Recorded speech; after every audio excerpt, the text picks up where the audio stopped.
Bien, bonsoir à tous. Merci d'être venus aussi nombreux pour vous intéresser donc au Proche et au Moyen-Orient. On parle souvent de l'Orient compliqué. C'est une phrase du général de Gaulle. Je pars en Orient, vers l'Orient compliqué, avec des idées simples. En fait, il ne faut pas avoir trop d'idées simples. Le général de Gaulle n'avait pas toujours raison, loin de là. Il ne faut pas toujours avoir des idées simples, et l'Orient n'est pas si compliqué. Mais il faut avoir des grilles de lecture. Et puis, il faut travailler un peu. Parce que si on a une vision superficielle, si on se contente de regarder le 20h de TF1, de feuilleter le Figaro, voire de zapper sur BFM, c'est fichu. On ne comprend rien à l'Orient. Et on ne comprend rien particulièrement à ce qui s'est passé ces dernières années, qui est tout à fait essentiel. C'est premièrement la guerre en Syrie, qui est un tournant extraordinaire. Et deuxièmement, la situation en Iran. Ce sont les deux pôles extrêmement chauds du Proche-Orient. Et pour les comprendre, il faut analyser les choses d'une façon bien précise. La première diapo, c'était une carte géographique toute simple avec les différents pays. Si on se contente de montrer les différents pays, on s'aperçoit que la Syrie est limitrophe de la Jordanie, de l'Irak, de la Turquie. Ça explique un certain nombre de choses. Mais ce n'est pas la grille de lecture pour comprendre ce qui s'est passé. Pour comprendre ce qui s'est passé en Syrie, ce qui se passe en Iran, et ce qui se passe d'une façon générale au Proche-Orient, la première grille de lecture essentielle est religieuse. Tout est religieux, de toute façon. En géopolitique, particulièrement.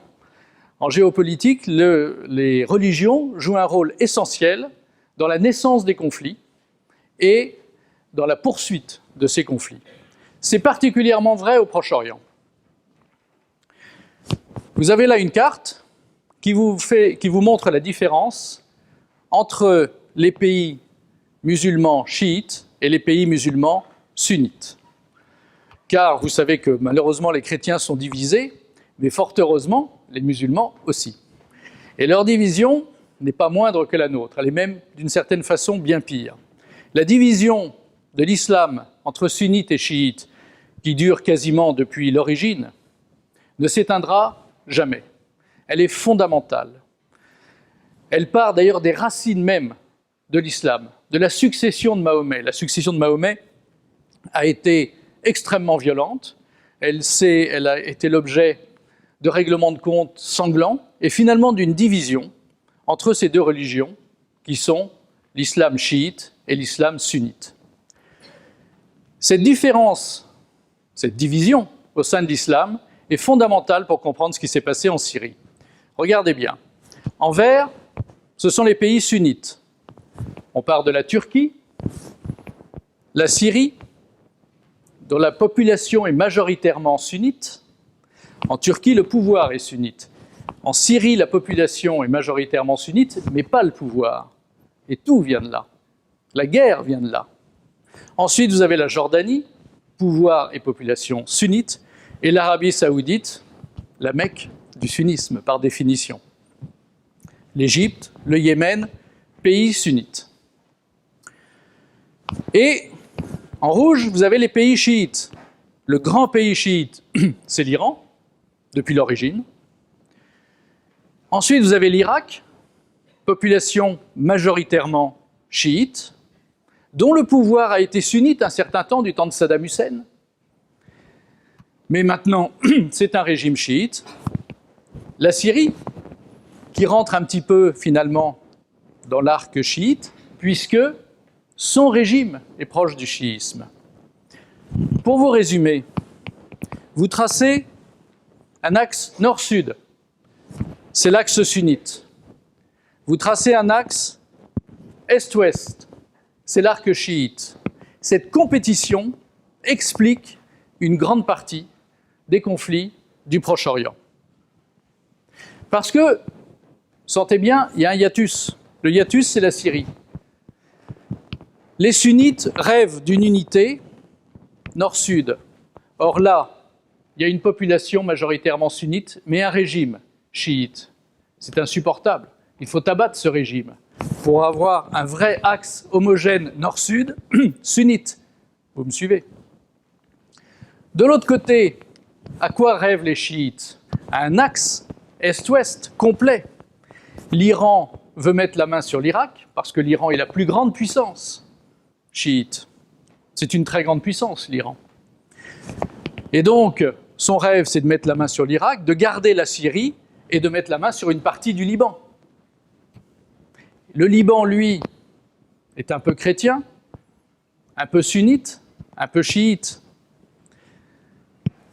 C'est pour ça que le sud du Liban est en rouge, parce que là, vous avez un mouvement qui s'appelle le Hezbollah, vous avez sûrement déjà entendu ce mot-là, qui est la milice chiite libanaise, armée et payée par l'Iran. Cette compétition de l'axe nord-sud sunnite et de l'axe est-ouest chiite est la cause de la guerre en Syrie et la cause de la majorité des conflits qui se passent aujourd'hui au Proche-Orient. Cette grille de lecture, il faut la retenir. Elle est essentielle. Deuxième grille de lecture, mais moins importante, les ethnies. En vert, les Arabes. En jaune, c'est en jaune, oui? Oui. Les Turcs. Alors les Turcs, ils sont turcs. Alors on peut dire turkmènes. À l'origine, le nom savant, c'est Seldjoukides. Ce sont ces tribus venues d'Asie centrale, qui ont conquis la Turquie et exterminé les Arméniens et tous les chrétiens qui se trouvaient en Turquie. Les Iraniens ne sont ni des Arabes, ni des Turcs. Ce sont des Perses, vous avez appris ça. Et puis là, vous avez en jaune les Kurdes, les seuls qui n'ont pas de pays dans l'histoire. Si on avait le temps, on approfondirait, mais s'ils n'ont pas de pays, c'est bien de leur faute. Donc c'est une deuxième grille de lecture qui est moins essentielle que la grille religieuse, mais qui a sa part quand même. Le fait que la Turquie ne soit pas arabe et que l'Arabie saoudite soit arabe est une source de tension aussi. Un petit mot sur les chrétiens, forcément. Ça ne va pas très fort, vous le savez. Vous avez en rouge ce qu'ils représentaient au début du siècle, mais pas 2000, 1900. Au début du XXe siècle. Et vous voyez, la conjoncture n'est pas très favorable, la courbe n'est pas très favorable. Au Liban, vous aviez 55% de chrétiens en 1900, aujourd'hui 36%. Ça reste bien, 36%. Mais quand on pense qu'ils étaient majoritaires, la raison est liée à l'immigration, bien sûr, aussi à la natalité. Les musulmans font plus d'enfants que les chrétiens. Ça se paye un jour. La démographie, c'est une des explications fondamentales des évolutions géopolitiques. En Palestine, il y en avait 10%, il n'y en a plus que 2. En Turquie, il y en avait 20%, il n'y a plus que 0,1. Là, ce n'est pas la démographie, c'est le génocide. Les Turcs ont exterminé les chrétiens qui se trouvaient en Turquie. Il ne faut jamais oublier ça. En Syrie, il y en avait 20%, il n'y en a plus que 7%. En Irak, de 3 à 2%. Donc vous voyez, la situation n'est pas florissante, mais, perdons pas tout à fait espoir, quand on va au Liban, on sent bien qu'il y a une présence chrétienne encore très forte, très active.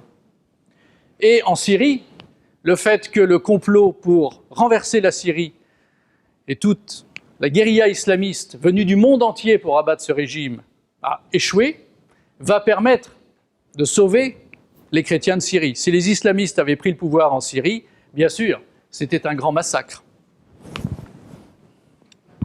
Alors, comment tout cela a commencé? Ça a commencé en 2011. 2011, les printemps arabes. Vous vous rappelez peut-être de ça. C'est-à-dire que tout à coup, il y a eu une révolution qui est partie de Tunisie. C'est pour ça que je vous ai mis la photo du petit dictateur tunisien de l'époque qui s'appelait Ben Ali, qui était ami avec Sarkozy et qui croyait naïvement qu'être ami avec les dirigeants occidentaux, ça pouvait servir à quelque chose. Mais non, en cas de difficulté, ça ne sert à rien. Et donc Ben Ali s'est fait évidemment lâcher par Sarkozy et par tous les dirigeants occidentaux. Qu'est-ce qui s'est passé en 2011 en Tunisie? C'est de là que sont partis les printemps arabes. Ça part d'un petit marchand de légumes, figurez-vous. Un petit marchand de légumes dans un petit bled du centre de la Tunisie. Et ce petit marchand de légumes, un matin, la police vient le voir et lui dit « T'as pas l'autorisation de vendre tes légumes. » Bon, en fait, il n'y avait pas besoin d'autorisation, il fallait juste un bakchiche. Parce que dans ces pays, la corruption est endémique. Et puis, soit il avait plus d'argent, soit il était mal luné ce jour-là, le petit marchand de légumes a refusé de donner le bakchiche aux policiers. Les policiers ont confisqué les légumes et sont partis, laissant le pauvre malheureux avec rien du tout. Il s'est débattu pendant quelques jours pour récupérer au moins sa marchandise, il est arrivé à rien, et il a fini par s'immoler par le feu sur la place de la petite ville. Et comme tout le monde en avait assez de donner des bakchiches à tous les fonctionnaires de cette petite ville, eh bien, ce suicide par le feu a engendré une révolte qui s'est étendue dans tout le pays. Pourtant, la dictature de Ben Ali, ce n'était pas la pire. Ben Ali était un dictateur musulman, bien sûr, sunnite, parce qu'en Afrique du Nord, ce sont presque que des sunnites, corrompus, mais c'est un pléonasme dans ces pays-là. Et donc, évidemment, il était immensément riche et son peuple l'était beaucoup moins. Les Tunisiens vivent bien dans les villes, dans les campagnes, c'est une misère totale, avec un chômage monstrueux. Et c'est une des raisons pour lesquelles la Tunisie est le pays qui, à proportion de sa population, a donné le plus d'islamistes à Daesh, le plus de combattants à Daesh en Syrie. C'est la Tunisie qui était le pays le plus représenté. Donc la révolte est partie de là. Et le régime tunisien s'est effondré comme un château de cartes. Et donc Ben Ali exit. Contagion à l'Égypte. Moubarak fait la bise à Bernard Kouchner, comme si ça servait à quelque chose de faire la bise à Bernard Kouchner. Et puis Sarkozy qui veille au grain. Et donc, évidemment, Moubarak s'est fait lâcher par ses compères Sarkozy et Kouchner. Qu'est-ce qui s'est passé en Égypte? La même chose qu'en Tunisie, contagion. C'était qui Moubarak? Un dictateur, musulman, sunnite, corrompu. Exactement comme Ben Ali. Mais ces deux dictateurs, Ben Ali et Moubarak, avaient une qualité, c'est qu'ils n'aimaient pas les islamistes. Et donc avec eux, il n'y avait pas d'islamisme. En Égypte ou en Tunisie, si, il y en avait. Et il était réprimé. En Tunisie, il n'y en avait pas énormément. C'est cette révolution qui va engendrer la naissance d'un islamisme fort en Tunisie. Historiquement, il n'y en avait pas beaucoup. Quand on se promène d'ailleurs dans les rues de Tunis, avant la Révolution surtout, il y avait très peu de femmes voilées. C'était assez occidentalisé, assez européanisé. Les terrasses des cafés étaient pleines. Et il n'était pas rare de voir un certain nombre d'hommes, arabes, tunisiens, boire des verres de vin. Aujourd'hui, c'est fini. Mais il y a encore 15 ans, c'était le cas. Pareil au Caire, d'ailleurs. Il y a des photos incroyables du Caire dans les années 50, 60, 70, avec les Égyptiennes, pour la plupart non voilées, et les terrasses des cafés pleines où les gens boivent de l'alcool. C'était le bon temps. Et donc, en attendant, les printemps arabes se répandent également en Égypte. Et là, c'est pas comme en Tunisie. En Tunisie, il n'y avait pas d'armée. Il y avait une police nulle et corrompue. Le peu d'armée, c'était pareil. Ce sont des gens qui ne valaient rien sur ce plan-là. Rien. C'est pas du tout le cas en Égypte. En Égypte, le pouvoir est contrôlé par l'armée. Et l'armée a lâché Moubarak. Pourquoi l'armée a lâché Moubarak? Parce que les États-Unis ont dit à l'armée de lâcher Moubarak. Parce qu'ils considéraient que c'était trop compliqué de le garder, trop discrédité dans le pays. Et donc, dans les deux cas, vous avez eu après deux islamistes qui sont arrivés au pouvoir. L'armée égyptienne s'est fait avoir comme rarement. C'est-à-dire qu'elle s'est retrouvée avec un gars qui a gagné les élections, qui s'appelait Mohamed Morsi, et le pire, c'est qu'il n'y a pas eu besoin de tricher pour les gagner. Il a gagné les élections. Un islamiste. Pourquoi il a gagné? Il a gagné parce que pendant qu'eux s'enrichissaient par milliards, vous n'imaginez pas la fortune de ces gens-là. Ils ont détourné l'argent de leur pays. Eh bien, dans les villes, les gens se débrouillent à peu près, mais dans les campagnes, la misère est très profonde. Surtout quand il y a eu les premiers attentats islamistes il y a 15 ou 20 ans, et que le tourisme s'est arrêté.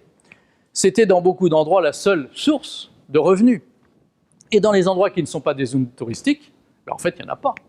Il n'y a pas de revenus possibles. Donc, dans cette misère totale, c'est évidemment un terreau formidable pour les islamistes. Et surtout, ces gens-là, ils sont ce qu'ils sont monstrueux, mais ils travaillent. Quand on travaille, ça donne des résultats. Et donc, ils avaient, dans des centaines, des milliers de petites villes, de villages d'Égypte, c'est eux qui tenaient le service social.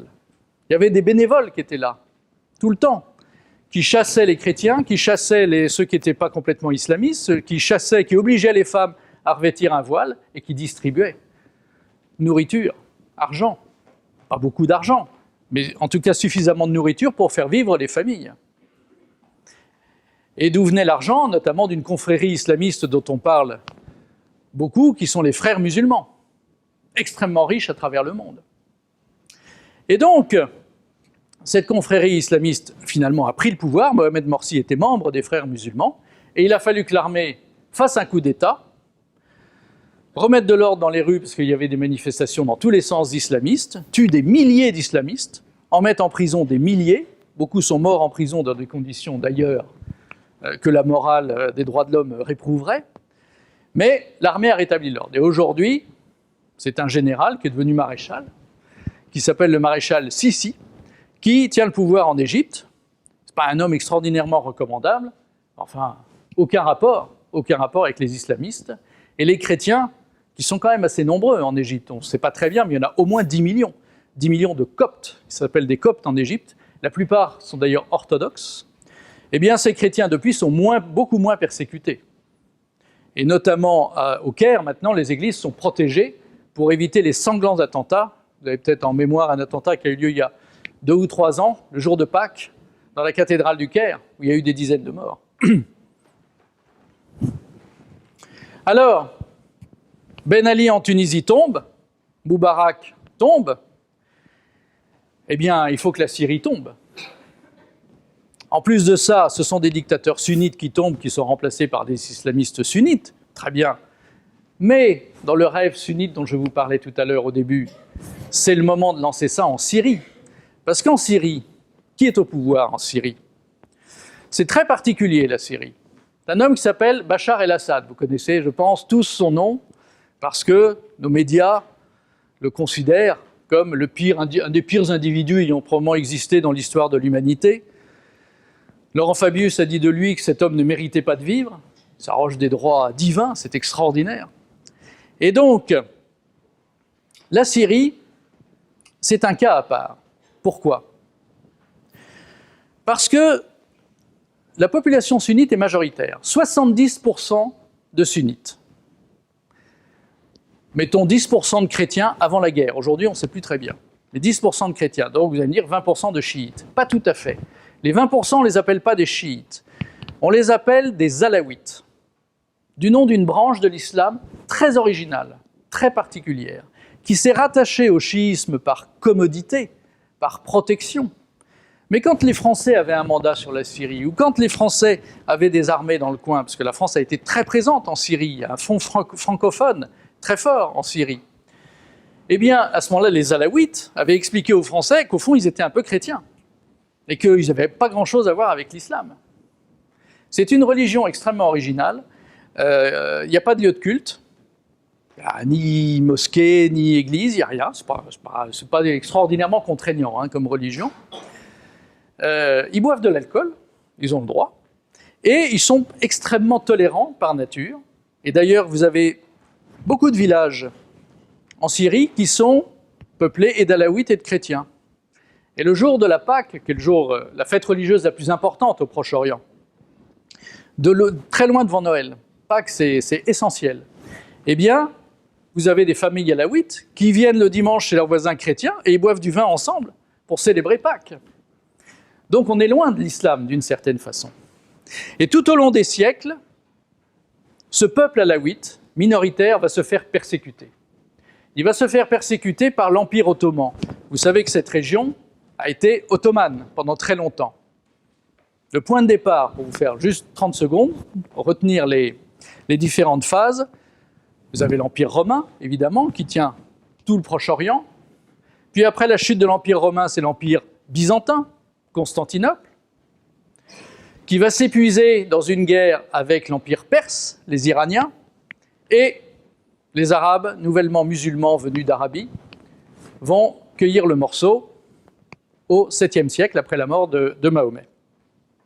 Mahomet meurt en 632, et dans les années qui suivent, venus d'Arabie, vous avez des armées qui viennent déloger les Byzantins de toute cette zone-là, du Liban, de la Jordanie, de la Palestine, de la Syrie. Ils se feront déloger à leur tour par les Turcs, l'Empire ottoman, dont la main de fer sera terrible, notamment pour les chrétiens. de là que commence aussi la diminution des chrétiens. Ce n'est pas que récent, ce n'est pas que démographique. Finalement, depuis la chute de l'Empire romain, mettons la chute de l'Empire byzantin, parce que l'Empire byzantin était quand même chrétien, eh bien, les chrétiens se sont fait sans arrêt persécuter sur cette terre qui a vu naître le christianisme. N'oubliez pas, comme disent les amateurs de football, on est chez nous, ici, normalement. Un des grands-pères de l'Église s'appelle Saint Jean Damascène, Saint Jean de Damas. Et donc, c'est là qu'est née la religion, c'est là qu'est les églises les plus anciennes de l'histoire de la chrétienté. Et donc, pendant toute cette période, les Alaouites sont persécutés. Alors, ils se réfugient dans les montagnes pour essayer d'avoir la paix. Et donc, ça devient un peuple rude, analphabète, très pauvre. Le temps passe, ils continuent à être les larbins des sunnites qui les persécutent régulièrement. Et puis, au XXe siècle, les Français arrivent, ils essayent de constituer une armée syrienne qui ressemble à quelque chose, et les Alaouites, pour échapper à la misère, s'engagent dans l'armée. Au moins, il y a une paye. Et puis, ce sont des gars valeureux. Ils ont vécu dans la montagne, ils ont été beaucoup persécutés, ce sont des gens courageux. Et donc, ils s'engagent dans l'armée. Et à force de s'engager dans l'armée, ils deviennent nombreux dans l'armée, parce que c'est quand même 20% de la population. Puis il y a des chrétiens aussi. Il y a des sunnites également, bien sûr. Mais leur importance va croître. Elle va croître de façon telle que tout au long du XXe siècle, surtout à partir du départ des Français, grosso modo les années 40, 50, 60, vous allez avoir une succession de coups d'État, notamment militaires, et notamment fomentés par des Alaouites. Et Bachar el-Assad est le fils de son père, Hafez el-Assad, qui lui-même avait fait un putsch dans les années 60, qui lui a permis de prendre le pouvoir avec tous ses amis officiers alaouites. Et c'est comme ça qu'une minorité prend le pouvoir. Les sunnites des villes, qui s'étaient embourgeoisés gentiment, qui faisaient des affaires et qui étaient fort riches, avaient laissé l'armée à ces pecnos d'alaouites qui, à l'arrivée, ont pris le pouvoir. Voilà comment un pays où vous avez une majorité musulmane sunnite, eh bien, perd le pouvoir au profit d'une minorité alaouite, qui s'est comportée de façon extrêmement habile. C'est-à-dire que les Alaouites étant eux-mêmes une minorité, déjà, ils ont fichu la paix à toutes les minorités. Les chrétiens, pour commencer, les Druzes aussi, qui du coup les ont jamais embêtés. Druzes, une minorité très spécifique, ce serait un peu long d'en parler ce soir, mais c'est une minorité très présente près du plateau du Golan, que les Français avaient affronté avec beaucoup de difficultés. De nombreux soldats français sont morts, tués par les Druzes, qui étaient de redoutables combattants. Et aujourd'hui, ils s'étendent à cheval sur le Liban et sur le sud de la Syrie. Donc, ils ont laissé tranquilles les minorités, mais surtout, ils sont allés voir les sunnites d'affaires, les hommes d'affaires des villes sunnites.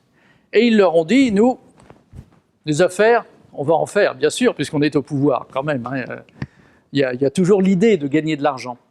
Mais on vous laisse tranquille, on ne vous empêche pas de faire vos affaires. Donc vous continuez à faire vos affaires, mais vous ne laissez faire de la politique. Et l'accord s'est fait comme ça. Et donc, finalement, les sunnites, qu'on peut qualifier de libéraux en quelque sorte, ont vécu en bonne intelligence avec ce régime qui leur fichait la paix, qui leur permettait de continuer à vaquer à leurs occupations lucratives. Les déshérités de l'affaire, c'était les sunnites des campagnes. Là, certaines campagnes sont assez riches. Il y a beaucoup de plantations de blé, d'oliviers, et donc il y avait une agriculture assez florissante. Mais dans beaucoup d'endroits de Syrie, la misère était très très forte. Et donc vous avez toute une population sunnite déshéritée qui n'a pas du tout profité de cet accord passé entre les Alaouites et les sunnites. Et donc en 2011, le printemps arabe, qui a renversé donc le pouvoir en Tunisie et en Égypte, va s'étendre en Syrie. Les premières révoltes se passent ici, dans le sud, à Dera. Pourquoi ici? Elles n'étaient pas du tout spontanées. C'est parce que ici, il y avait des islamistes, depuis très longtemps, qui préparaient la guerre en Syrie. Parce qu'autant en Égypte et en Tunisie, c'était relativement spontané et relativement inattendu. Autant en Syrie, ça fait des années et des années que les grandes puissances sunnites, Arabie Saoudite et Turquie en tête, rêvaient de renverser ce régime syrien. Et l'Arabie saoudite étant très liée avec les États-Unis, vous savez qu'il y a eu un accord en 1945 entre les Américains et les Saoudiens, pétrole contre sécurité. Cet accord aujourd'hui a tendance à devenir caduc, on va y revenir, mais en tout cas à l'époque ça marchait. Et donc, première révolte arrive ici dans le sud. Très rapidement, les Syriens, habitués à une répression assez peu diplomatique, se disent « bon, ben, on va en tuer quelques-uns et puis ça ira mieux ». Oui, mais là, les Kalachnikovs sortent vite. Et vous avez des combattants qui commencent à venir de là, parce qu'il n'y a pas de frontière vraiment ici, puis la Jordanie, ils sont gentils en Jordanie, mais ce n'est pas un vrai pays. Et donc, en plus de ça, ils sont en ruine permanente et ils sont sous assistance financière de l'Arabie saoudite. Et donc, les cargaisons d'armes et d'islamistes qui étaient dans le coin, la Jordanie n'avait pas son mot à dire. Alors que le souverain jordanien est plutôt quelqu'un de sympathique, pas du tout islamiste. Mais enfin, en tout cas, il n'avait aucun moyen d'empêcher ça. Et donc, la révolte part de là et va s'étendre dans toute la Syrie. Pourquoi elle va s'étendre? Eh bien, parce que l'armée syrienne, à ce moment-là, qui est très forte, il y a plus de 200 000 hommes, 250 000 hommes, la moitié de cette armée va déserter. Pourquoi? Parce que ce sont des sunnites.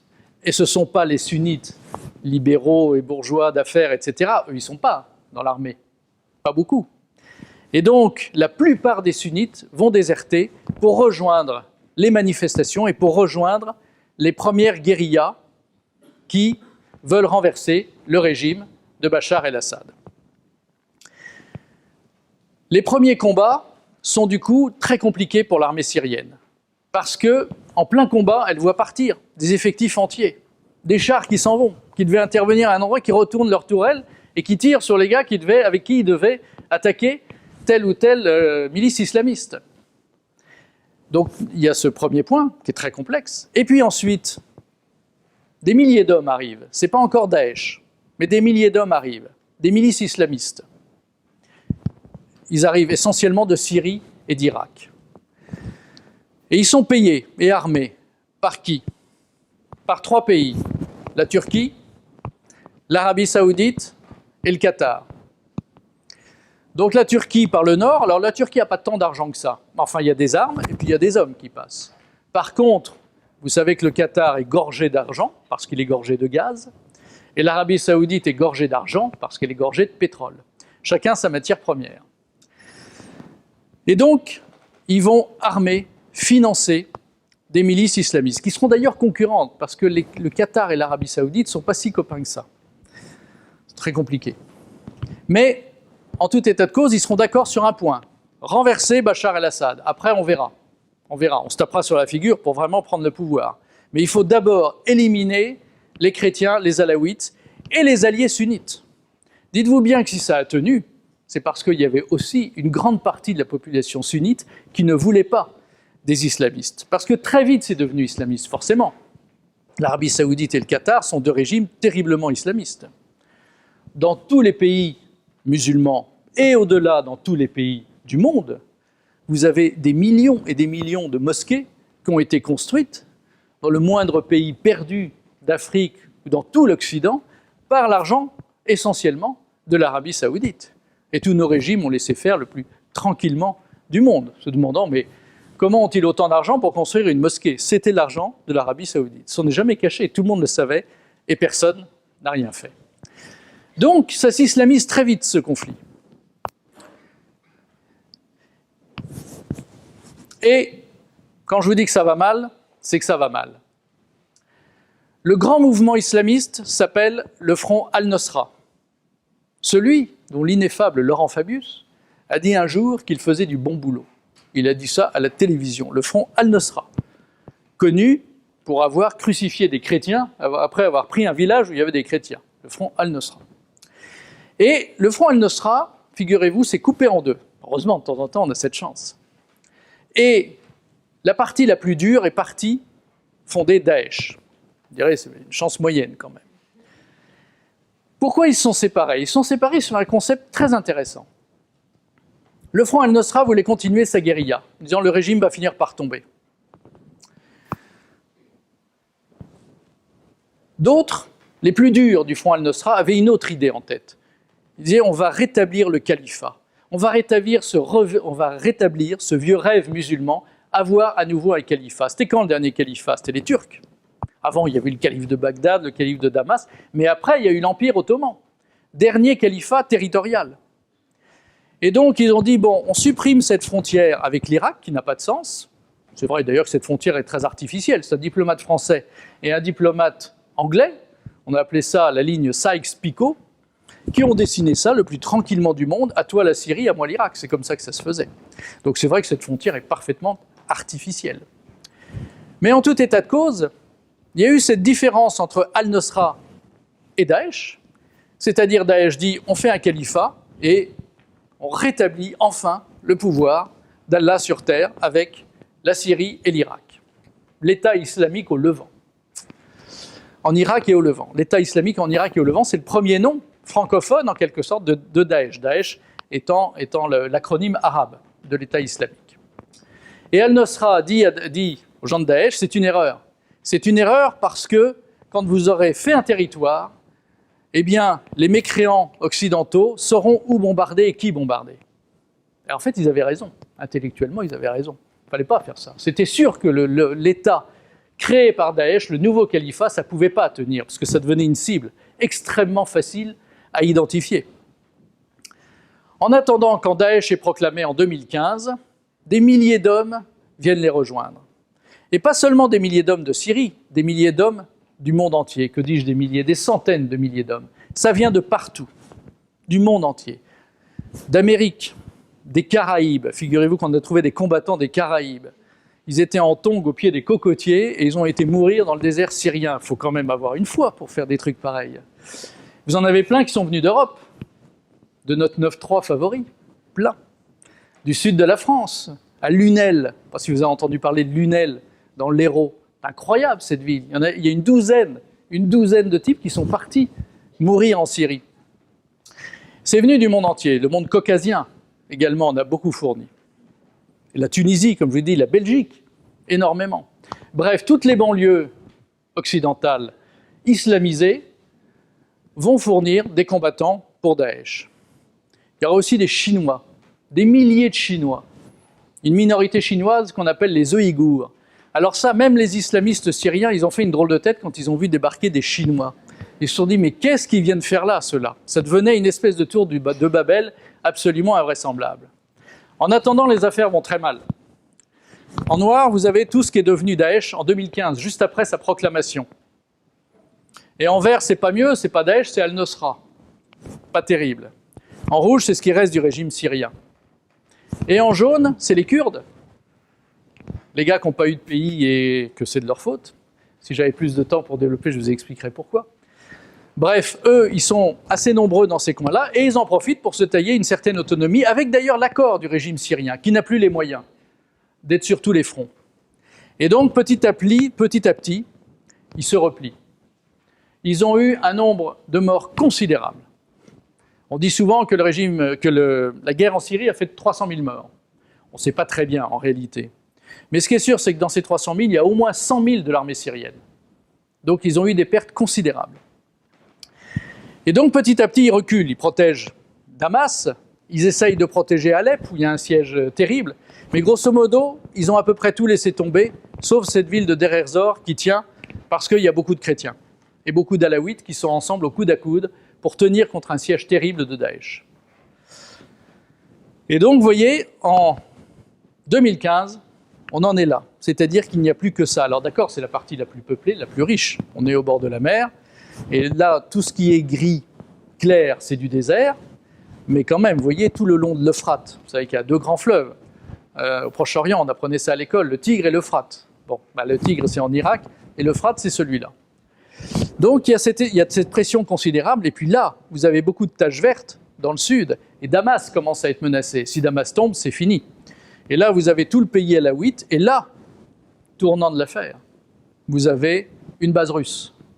Tartous, la seule base russe en Méditerranée. Je vous présente, alors on ne fera pas beaucoup connaissance parce qu'il n'est plus de ce monde, le général Soleimani, celui que Donald Trump a pris la liberté d'exécuter ou d'assassiner, selon les goûts, il y a quelque temps. Pourquoi je vous montre son image maintenant, alors qu'on n'est pas tout à fait encore sur l'Iran? Eh bien, parce que c'est lui. Il va jouer un rôle essentiel. Figurez-vous qu'en septembre 2015, il prend l'avion pour Moscou.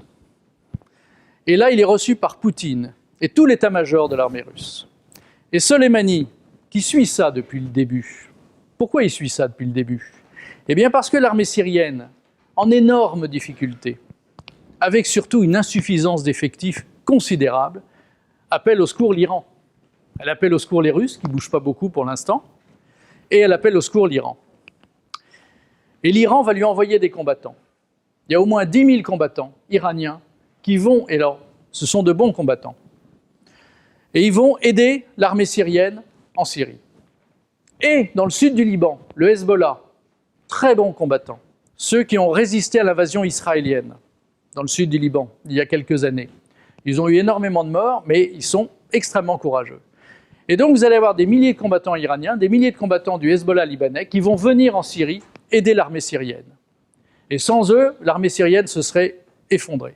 Simplement, ça ne suffit plus.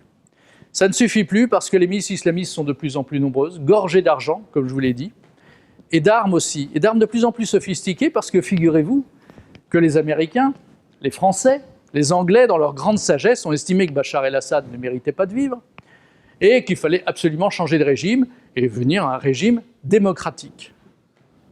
Ils se moquent de nous. C'était évidemment un régime islamiste, il n'y avait aucune alternative démocratique. Et alors les Américains ont essayé de poursuivre cette fiction en recrutant des hommes, les armer, les entraîner, les gorger de dollars et de munitions, et de les envoyer en Syrie combattre et le régime et les islamistes.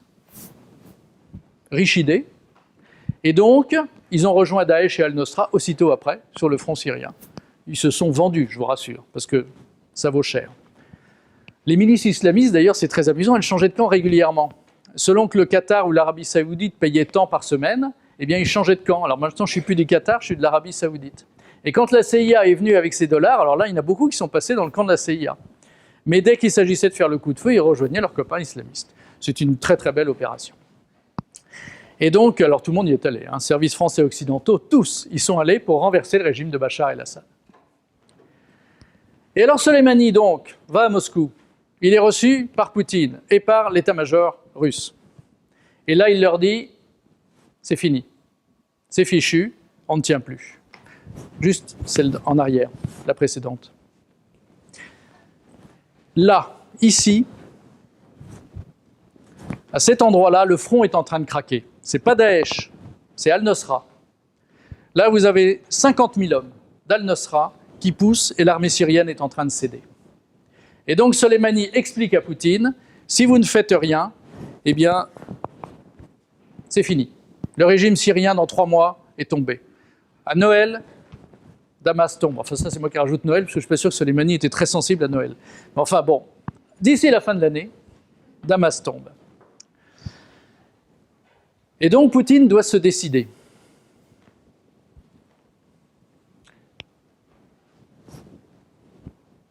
Suivante. Et avec son ministre des Affaires étrangères, Lavrov. Je vous montre Lavrov parce que c'est le bras droit de Poutine pour les affaires étrangères. C'est un homme très remarquable, dont on parle peu, mais qui est d'une efficacité redoutable. Il est dans toutes les conférences internationales. Et c'est lui qui est vraiment l'homme de la politique étrangère russe. Et il va convaincre Poutine. Il va convaincre Poutine d'y aller, mais Poutine, de toute façon, était tenté.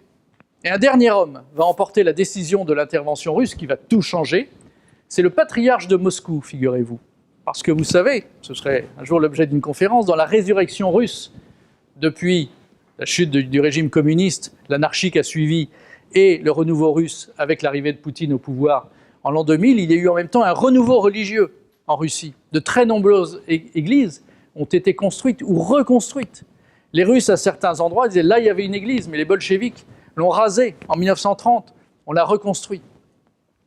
Et donc Poutine, qui à titre personnel n'est peut-être pas d'une immense piété, je ne suis pas là pour en juger, mais en tout cas culturellement, il est profondément religieux, parce qu'il sait que la religion orthodoxe et la Russie ne font qu'un d'une certaine façon. Et culturellement, il sait qu'il faut remettre la religion au premier plan en Russie. Et le patriarche de Moscou, quelques jours avant la visite de Soleimani, va venir voir Poutine et va lui dire « Vous devez intervenir, parce que nous avons des frères chrétiens là-bas. » En Syrie, vous avez à peu près, parmi les chrétiens, 70% d'orthodoxes, 30% de catholiques.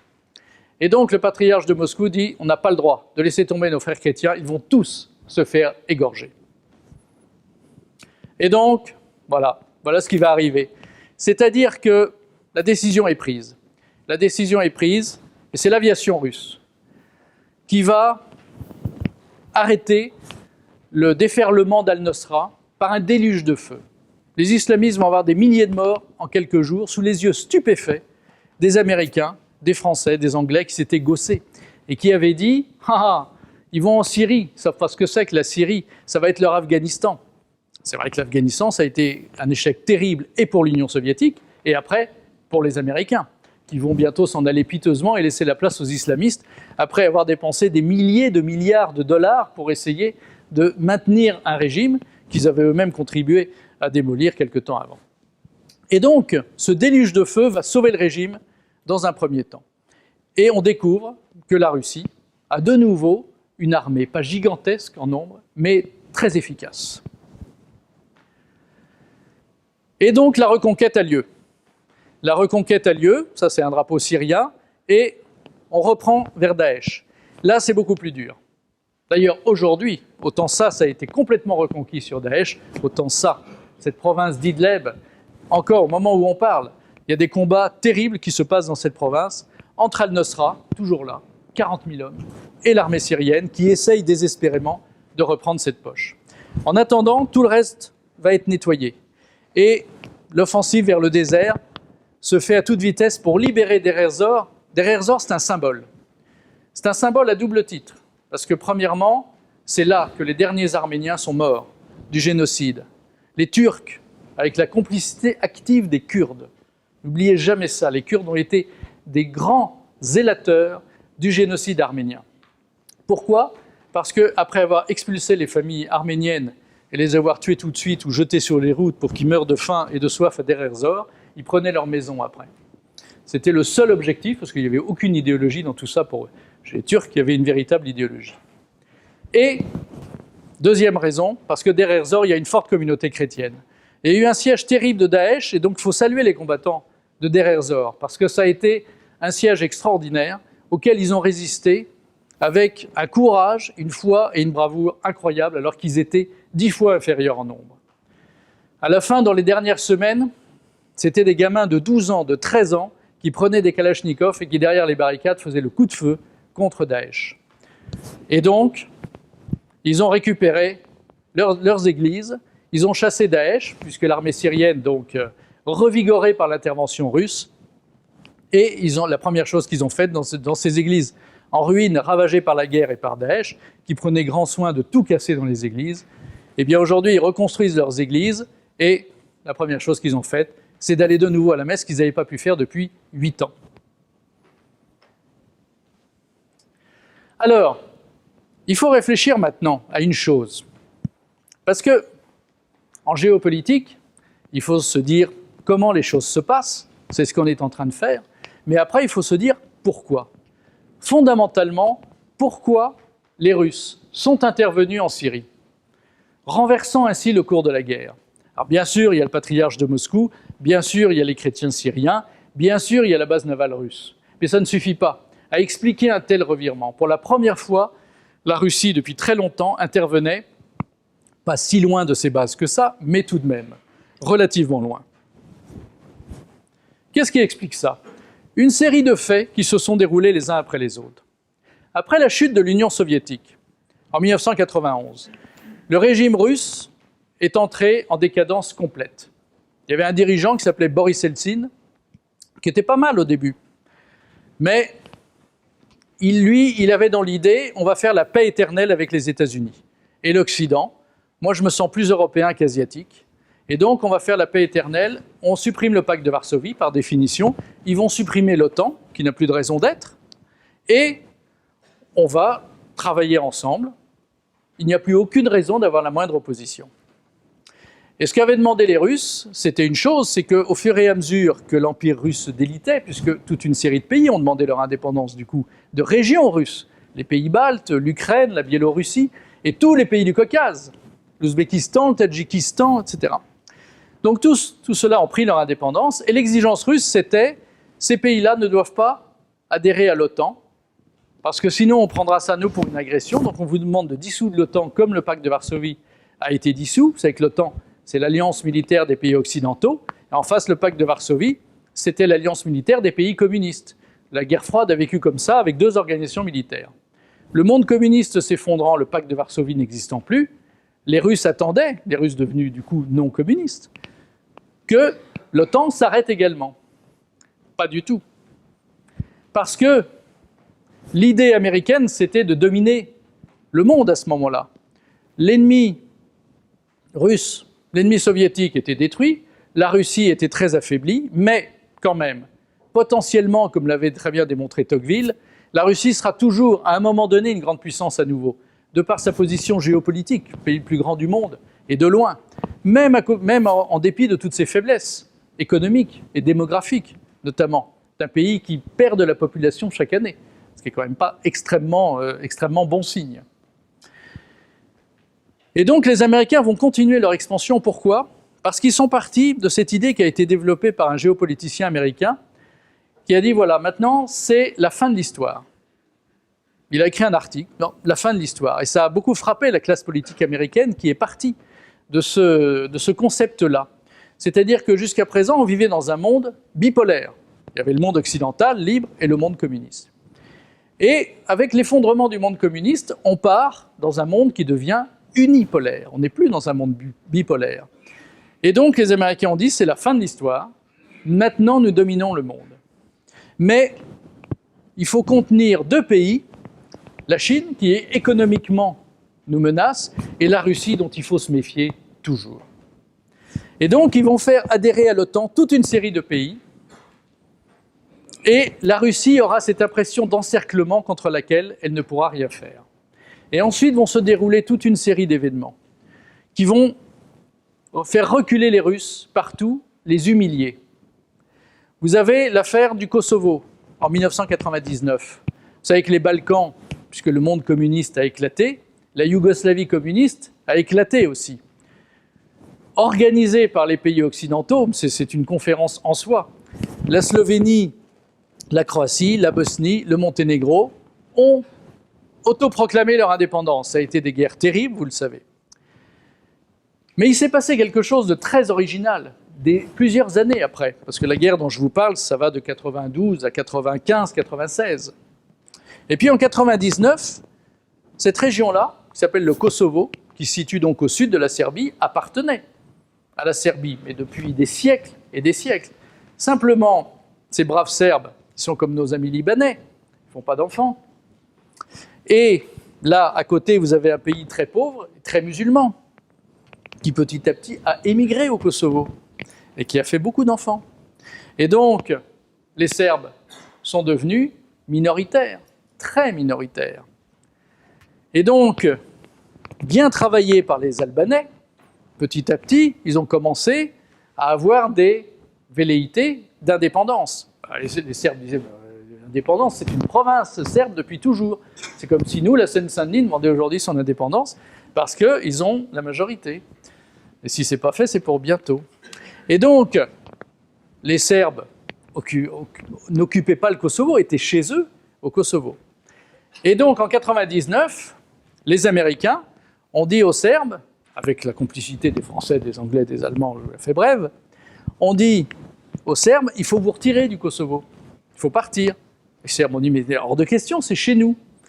Et donc, ça se bagarre. Là, vous avez des maquis islamistes, tenus par un mouvement monstrueux qui s'appelle l'Učeka, qui se faisait de l'argent avec du trafic d'organes sur les prisonniers serbes. Inutile de vous dire qu'on ne voyait jamais les prisonniers serbes, puisqu'on avait vendu tous leurs organes. Authentique, hein. Et donc, les combats étaient extrêmement durs entre Serbes et Kosovars. Et puis les Serbes ont fini par gagner, par repousser les maquis kosovars. Donc ça a agacé nos grands penseurs occidentaux. Et malgré la résistance russe, mais la résistance diplomatique, parce qu'on est en 99, Poutine n'est même pas au pouvoir, il n'y a plus d'armée russe. Et donc les Américains vont bombarder, non pas le Kosovo, mais la Serbie, pour obliger les Serbes à quitter le Kosovo. Grande humiliation pour les Russes, les Serbes sont des orthodoxes, ce sont des alliés de toujours, et donc les Russes ne peuvent pas aider la Serbie, et la Serbie doit quitter le Kosovo. 4000 civils serbes assassinés, il n'y a pas d'autre mot, par l'aviation de l'OTAN.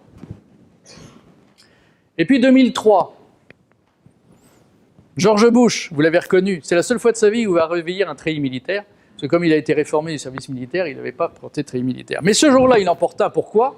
Pour proclamer que la Grande Amérique va envahir l'Irak. Et alors, c'est un événement qui va consterner les Russes, parce qu'en Irak, il y a qui ? Il y a un dictateur, sunnite, vous avez l'habitude maintenant, laïque, corrompu, on multiplie les pléonasmes là, mais il avait une grande vertu, il mettait les islamistes en prison. Il ne sortait jamais de prison, parce que c'était quand même un sauvage. Et quelle était la caractéristique de ce régime irakien ? Eh bien, c'est qu'il y avait une majorité de population chiite avec un dirigeant sunnite. C'est le contraire de la Syrie. C'est incroyable. Et donc, les Américains, et pour eux, ce sera une erreur stratégique majeure, ils vont renverser Saddam Hussein. Pourquoi ? Pour mettre la main sur l'Irak, et comme ils sont très présents dans le sud du Proche-Orient, mais pas dans le nord, c'est l'occasion de mettre la main sur un régime qui, de toute façon, n'a la sympathie de personne, et donc personne n'empêchera les Américains. Il n'y a que la France, pour une fois, qui dira « mais non, c'est pas du tout une bonne idée, parce que ça va semer le chaos ». Oui, ça a semé le chaos. Mais le paradoxe de l'affaire, c'est qu'ils ont renversé un sunnite, alors que les Américains sont alliés avec les sunnites, sont alliés avec le Qatar, avec l'Arabie Saoudite, avec la Turquie. Ils ne sont pas du tout alliés avec les chiites. Ils n'étaient pas alliés avec la Syrie, et ils n'étaient pas alliés avec l'Iran, pas du tout. Et là, le paradoxe de cette situation, c'est que les Américains vont renverser un régime sunnite, et puis ils font des élections démocratiques derrière. Ils adorent ça. La démocratie, c'est formidable. Et donc, on va faire voter le peuple. Oui, mais dans ces pays-là, ça ne marche pas de la même façon du tout. On n'est pas de droite, on n'est pas de gauche, ça n'existe pas, ces trucs-là. On est musulman ou on est autre chose, ou on est chrétien, ou on est druze, que sais-je. Et puis, si on est musulman, on est chiite ou on est sunnite. Alors, si on est chiite, on vote pour un candidat chiite. Il n'y a pas de candidat chiite de droite, de centre-gauche ou d'extrême droite, ça n'existe pas. Et si on est sunnite, on vote sunnite. Et comme les chiites représentent 70% de la population, aux surprises, ils ont gagné les élections. Et donc, les Américains ont réussi l'exploit extraordinaire de renverser un dirigeant sunnite pour installer un régime chiite qui aujourd'hui est le meilleur allié de Téhéran. Bravo. Belle opération. En attendant, et alors ça a définitivement détruit les chrétiens d'Irak. Mais en attendant, pour les Russes, nouvelle humiliation, parce qu'ils étaient alliés avec Saddam Hussein, ils lui avaient fourni beaucoup d'armes, beaucoup d'argent, ils le portaient un peu à bout de bras économiquement. Et donc, en 2003, ils ne peuvent rien faire, ils protestent, mais l'armada de l'OTAN, l'armada américaine arrive et balaye l'Irak. Le pompon, ça va être la Libye. Alors là, pour une fois, c'est pas l'oncle Sam qui est à la manœuvre, c'est notre ami Nicolas. Alors Nicolas, il a décidé que Kadhafi était méchant. Alors, évidemment que Kadhafi est méchant, c'était gentil, ça se saurait. Et donc Kadhafi, un dictateur, sunnite, laïque et corrompu. Et donc, avec lui, les islamistes sont en prison, ça c'est sûr. Mais il a une autre utilité considérable. Et avoir renversé ce régime et tué Kadhafi, c'est un crime contre nous. C'est un crime contre l'Occident. Parce que la fonction de la Libye, et c'est pour ça qu'on l'a gorgé d'argent, ils devraient être gorgés d'argent parce qu'ils ont plein de pétrole, mais la corruption est telle qu'ils arrivent à être ruinés. Mais les comptes en banque des dirigeants libyens en Suisse, rassurez-vous, tout allait bien pour eux. Simplement, ils bloquaient l'immigration. Vous me suivez ? Ils bloquaient l'immigration. Parce que c'était un régime dictatorial. Et dans ces pays-là, les régimes dictatoriaux, ça n'a pas que le nom. Et donc, les immigrés qui voulaient quitter le Niger plus bas, enfin tous les pays d'Afrique noire, qui sont venus après, eh bien, il n'était pas question qu'ils traversent le désert, il n'y en a pas un qui arrivait vivant. Donc il n'y avait pas d'immigration. C'était la fonction de Kadhafi.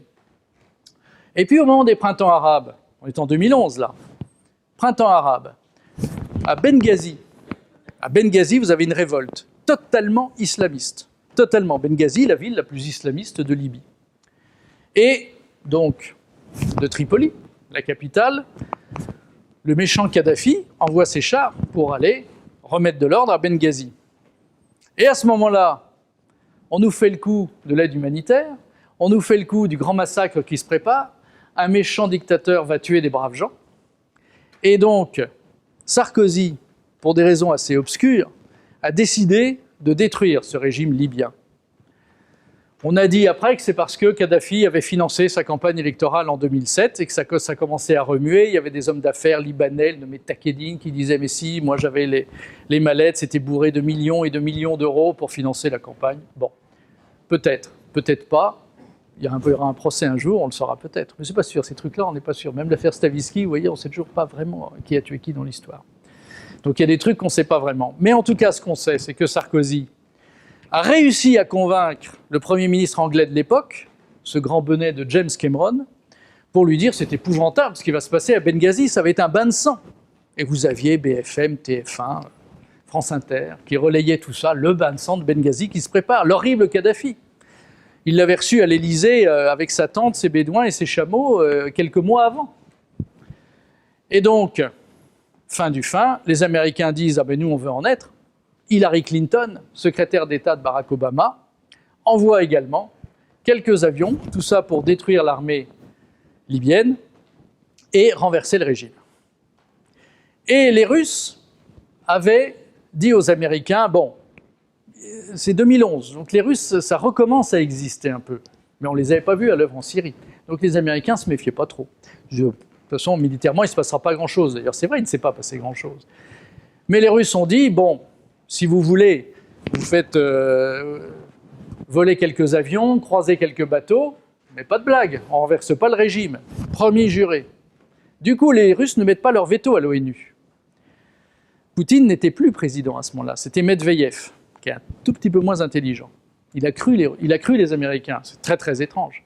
Et donc, évidemment, la promesse n'a pas été tenue. Évidemment, l'armée libyenne a été ratiboisée par l'aviation franco-anglo-américaine, et le régime est tombé. Et on a poursuivi Kadhafi jusqu'à dans des égouts où il s'était réfugié pour lui loger une balle dans la tête.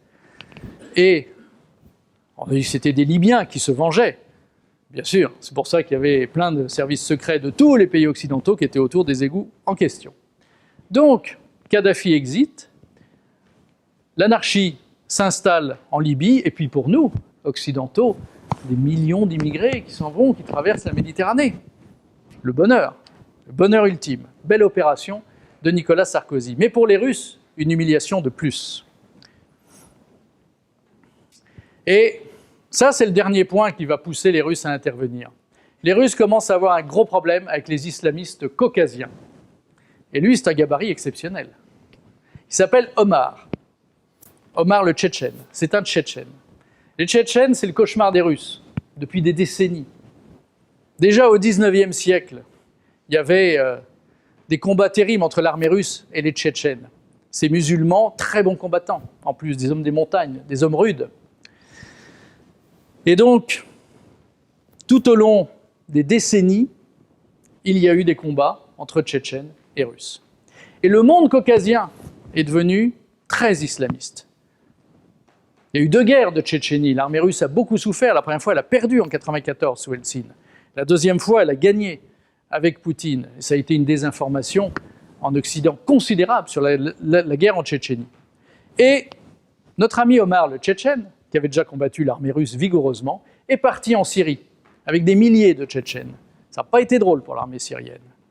Et donc Poutine, quand il a donné son feu vert, a dit à ses amis de l'état-major de l'armée, je ne veux pas que ces hommes rentrent.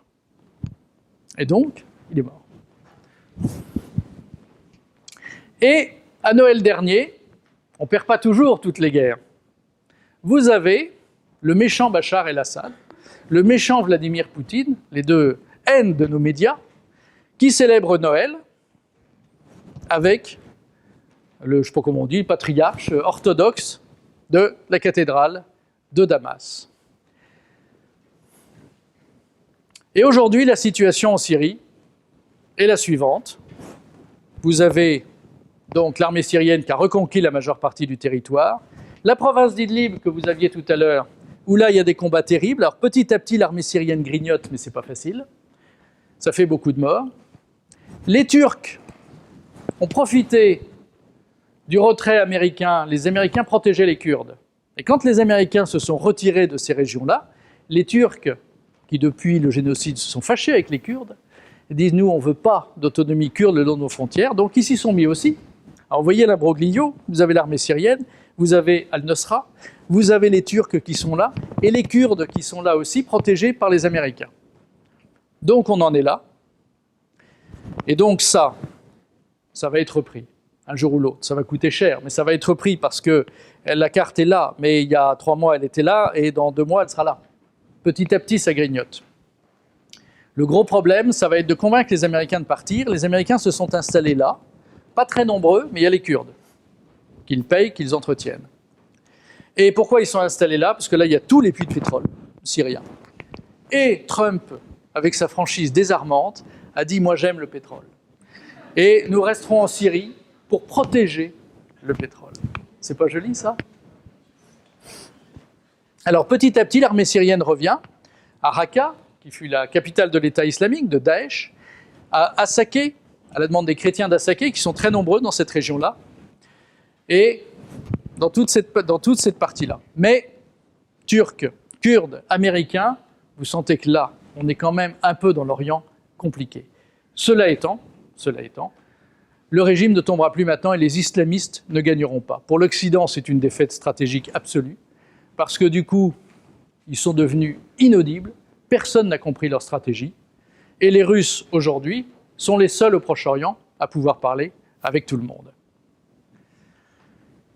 Mais alors, il y a l'Iran dans l'histoire. Lui, c'est le Shah d'Iran, espèce d'empereur, qui a été mis au pouvoir par les Américains. Les Américains avaient fomenté un coup d'État dans les années 50 et avaient installé le Shah d'Iran, qui était tout content, parce que c'est une vieille dynastie iranienne, hein, ils ne l'ont pas sorti de n'importe où. Et le Shah d'Iran, qui était pro-américain, s'est fait renverser par une révolution islamiste en 1979 par l'ayatollah Khomeini.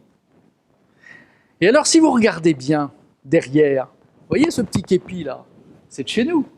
C'est un petit gendarme français qui est là, ou un petit policier. D'ailleurs, vous avez même une petite maison en meulière derrière, on est vraiment chez nous.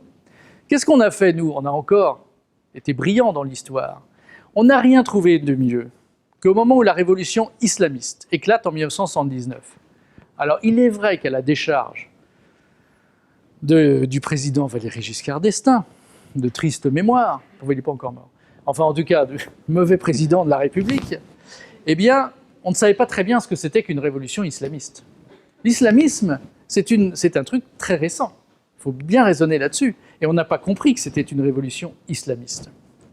Et alors ce brave ayatollah Khomeini, qui voulait renverser le régime et rétablir une théocratie, un régime religieux chiite, eh bien, il a été accueilli en France comme réfugié politique. Alors, le Shah d'Iran était furieux, on était alliés avec le Shah d'Iran depuis des décennies.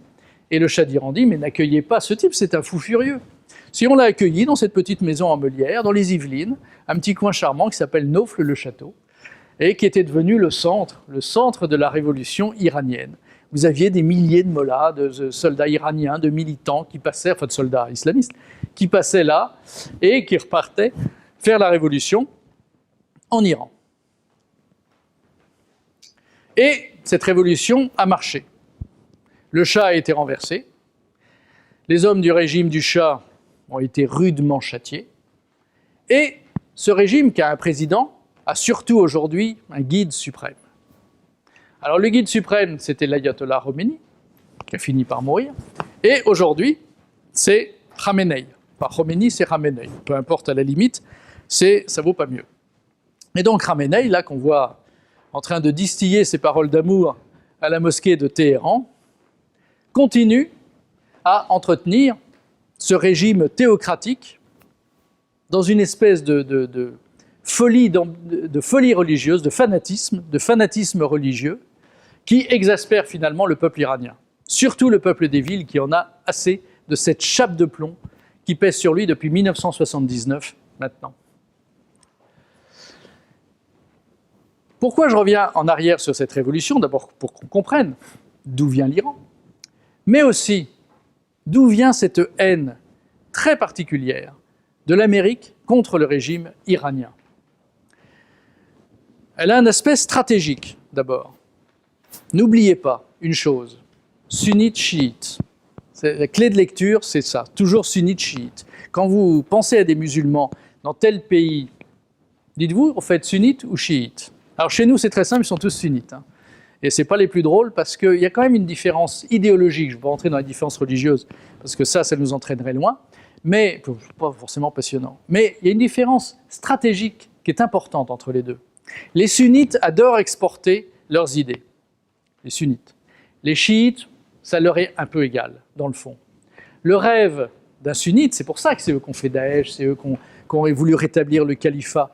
Leur rêve, c'est un jour que la France, ça arrivera peut-être, hein, à force, que la France, par exemple, devienne une république islamiste, sunnite. Les chiites s'en fichent complètement. D'abord, il n'y a pas de chiites en France, donc le problème ne se poserait pas, mais même, ça ne fait pas partie de leurs réflexes, ça ne fait pas partie de leur gène. Ça ne rentre pas dans leur stratégie. Ils peuvent faire à certains moments des attentats terroristes, ils en ont fait dans le passé, ça leur est passé aujourd'hui, mais ils en ont fait. On a toujours pensé que les parachutistes français du Drakkar à Beyrouth, qui étaient morts dans l'effondrement de leur immeuble, pareil d'ailleurs pour les Marines américains quelques semaines après, on a toujours pensé que c'était un coup des services secrets iraniens. Alors on a accusé, pour éviter de trop se fâcher avec l'Iran, on a accusé la Syrie, mais il semble quand même bien que ce soit l'Iran, mais là non plus, on n'en est pas tout à fait sûr. Donc de toute façon, stratégiquement, les Américains sont alliés avec les sunnites, et les sunnites et les chiites se détestant, il faut choisir. Et donc ils ont choisi les sunnites, à cause du pétrole. Parce que l'Arabie Saoudite, c'est le pays du pétrole. Parce que le Qatar, c'est le pays du gaz, à cause des matières premières. Et donc il y a une très vieille alliance. Ils ont même réussi à convaincre les Saoudiens de devenir copains avec les Israéliens. Il faut le faire. C'était pas gagné quand même comme histoire, entre des islamistes et des juifs. C'était pas gagné. Eh bien ils ont réussi. Aujourd'hui, l'Arabie Saoudite et Israël sont tout à fait amis. Et donc si on est très allié avec les sunnites, on n'est pas très allié avec les chiites. Premier sujet. Deuxième sujet. L'obsession américaine en politique extérieure, dans ce coin, spécifiquement, c'est la protection de l'État d'Israël. On ne comprend la politique extérieure américaine au Proche-Orient que si on assimile le fait que la protection d'Israël est au cœur de la politique américaine. Pourquoi? Parce que ce sont des protestants. Ah, ça va vous paraître paradoxal. Ce n'est paradoxal qu'en apparence. Si vous vous rappelez de vos cours d'histoire et de la création des États-Unis, des premiers pères fondateurs, comme on les a appelés, sur le Mayflower, ce bateau, et puis d'autres qui ont suivi tout au long du XVIIe, du XVIIIe. Qui sont ces premiers immigrants qui vont imprimer leur marque sur les États-Unis? Et encore aujourd'hui, elle est extrêmement forte, extrêmement sensible. Ce sont des protestants puritains qui quittent l'Angleterre, les pays nordiques, la Hollande, et qui ne supportent plus, ne serait-ce que des protestants libéraux. Et donc, ils vont créer un nouveau pays. Et que disent-ils quand on lit leurs écrits de leur époque? On va créer une nouvelle Israël. On va créer une nouvelle Jérusalem. Parce qu'ils sont... Le Nouveau Testament, ils le lisent un peu, mais c'est surtout l'Ancien Testament, ça vous le savez, vous l'avez appris, ils sont imbibés d'Ancien Testament. Et donc, Israël, pour eux, c'est comme eux. Et donc, il faut sauver Israël. C'est pour ça que Trump, quand il s'est fait élire, il avait promis, pour faire plaisir à son électorat, non pas juif, comme on le croit de façon un peu superficielle, mais protestant évangélique.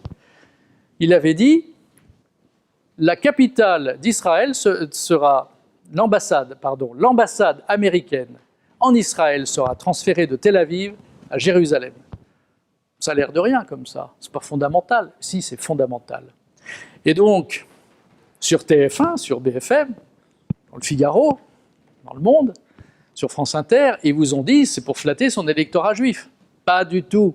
C'est pour flatter l'électorat évangéliste, parce que c'est un vieux rêve des protestants évangéliques d'avoir Jérusalem comme capitale. Pourquoi? Parce que c'est là qu'à la fin des temps, le Christ viendra pour sauver les hommes, au moment de la fin des temps. C'est une conviction protestante. Et le fait que la capitale d'Israël, symbole de l'Ancien Testament, soit de nouveau à Jérusalem, et que donc ce ne soit plus Tel Aviv, et que donc l'ambassade américaine donne le signal de ce transfert de capital, c'est, sur le plan religieux, pour les évangélistes américains, fondamental. Il faut bien que vous compreniez ça. Et donc, après, il y a un aspect sentimental, ce que vous voyez là. Ce sont les otages américains en Iran, à l'ambassade. Un mouvement de foule, fomenté par les services secrets iraniens, ont permis l'invasion de l'ambassade américaine à Téhéran peu après la révolution islamique. Et ces gens-là, les gens de l'ambassade américaine, vont rester en otage un peu plus d'1 an. Les yeux bandés, assis par terre, ligotés. Ils n'ont pas rigolé. Les Américains n'ont jamais pardonné cette humiliation. Et depuis cette prise d'otage, tout président américain rêve de détruire l'Iran. J'ai encore un peu de temps, il s'est levé, c'est très inquiétant. 2 ou 3 40 bas. Bon, alors je vais très vite. Et donc, Trump, lui, a relancé les hostilités contre l'Iran. Sagement, comme Obama d'ailleurs, il n'est pas intervenu en Syrie. Un peu. Il a mis la main sur les puits de pétrole. Mais il a dit au bout d'un moment à la CIA, vous arrêtez de fournir des armes aux islamistes. Terminé. Donc lui, il a relancé les hostilités contre l'Iran, malgré le fait que le président iranien élu, et malgré son turban, c'est un modéré, par rapport au guide suprême que je vous ai montré tout à l'heure, qui lui est un dur, et lui a essayé de négocier un accord nucléaire avec les pays occidentaux pour que l'Iran arrête ses recherches nucléaires, et pour qu'il y ait un accord et qu'il y ait une aide économique qui reprenne pour l'Iran, qui puisse remener une vie économique normale. Et Trump a donc dénoncé cet accord, notamment pour faire plaisir aux dirigeants saoudiens, le jeune dirigeant saoudien qui veut soi-disant moderniser l'Arabie saoudite, pas du tout. Pas du tout, ça c'est une façade. Alors les femmes ont le droit de conduire en Arabie saoudite aujourd'hui. La belle affaire, ça ne changera rien au fait que ça reste une théocratie extrêmement dure et que sur le fond, l'obsession de l'Arabie saoudite soutenue par les Américains, c'est de mettre fin à la puissance iranienne. Et on va en terminer là-dessus, le point stratégique important qui fait que les Américains, au-delà de leur humiliation des otages, et au-delà du fait que la grande puissance chiite doit être affaiblie, eh bien, il y a tout le pétrole qui passe par le détroit d'Ormuz. Et en face du détroit d'Ormuz, il y a l'Iran. Et l'Iran est un danger donc pour la libre circulation du pétrole. C'est une des raisons pour lesquelles il faut non pas abattre la puissance iranienne, elle est trop puissante. Il y a 80 millions d'habitants. Ce serait trop compliqué. Et donc, si vous voulez un pronostic, il paraît qu'il ne faut jamais faire de pronostic, je vais quand même en faire un. Tout ce qui s'est passé ces derniers jours, ces dernières semaines et ces derniers mois en Iran, et je m'arrête là, rassurez-vous, eh bien sûr que c'est une petite guerre, mais elle est petite. C'est aussi beaucoup, comment dirais-je, vous savez, il y a des sports martiaux où chaque combattant a besoin de l'autre pour exercer, pour faire un beau combat. C'est vrai pour des combats au sabre, par exemple. Eh bien là, c'est un peu ça. Les Américains ont besoin d'avoir un ennemi vis-à-vis du monde sunnite et vis-à-vis de l'opinion américaine pour dire, vous voyez, on reste fort, on va se retirer, mais on reste fort. Et la puissance chiite qui nous a humiliés, elle ne va pas s'en sortir comme ça. Mais ça n'ira guère plus loin.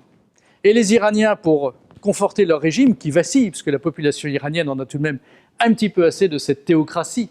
Si vous voyez les images à la télévision des Iraniennes qui se promènent à Téhéran, le foulard, il n'est pas là, hein, il est là. Et pour provocation. Et celles qui l'enlèvent vont en prison, donc elles ne l'enlèvent pas. Mais elles font exprès, c'est un mouvement de révolte très larvé, de montrer la moitié de leurs cheveux, ce qui est déjà un tout petit peu risqué avec la police religieuse, qui, avec ses coups de fouet, est capable de fouetter des femmes dans la rue si jamais le foulard n'est pas assez bien mis. Donc le peuple iranien en a assez de ce régime.